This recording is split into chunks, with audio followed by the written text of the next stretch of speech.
Welcome to Thai O Mermaid podcast. This is Mermaid, your host.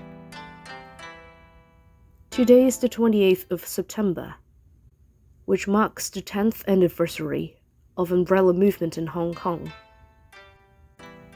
It is one of the major student-led social movements in Hong Kong.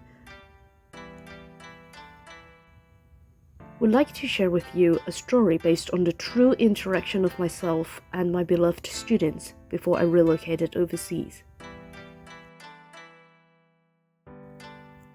The story is a combination of facts from my living experience and certain embellishments. Some dates, places, events, and details have been altered for safety concerns. It is excerpted from my writing, a memoir of food waits in my culture and its cultural representations of human bonding and the background of Hong Kong social movements. This is a fragment of my story as a global Hong Konger in times of displacement. Let's begin now.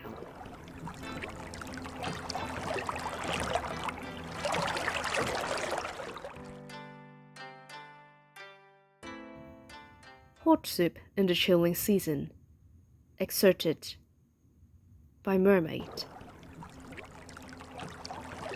The heat released from my bowl of soup was almost burning as I cooked in my bachelor's apartment in Toronto, Canada. It was just like the radiance from the strong sun back on that midsummer's day in August 2019. 3 students of mine arranged a special early graduation photo shooting on our campus in Hong Kong. It was the last time we could gather in person before one of them and I had to depart from our homeland for safety concerns. As usual, I prepared soup the evening in advance and gave it to these thirsty souls on the photo shooting day. I could not count how many bottles of soup I've made for my students since the democratic protests broke out over the city that summer. In fact, it's odd to use the word usual. My students have found it unusual for a university faculty to have prepared meal boxes and pots of soup for her students. Home cooking and soup making was supposed to be a family-based practice in Cantonese households. It was sad that I had to take up this role to make these young pals home dishes. The escalation of clashes on campuses has raised awareness to students' physical and psychological well-being. Many have undergone traumatic moments as they experienced police brutality. Some refrained from going home to avoid ruined family relationship upon different political stances.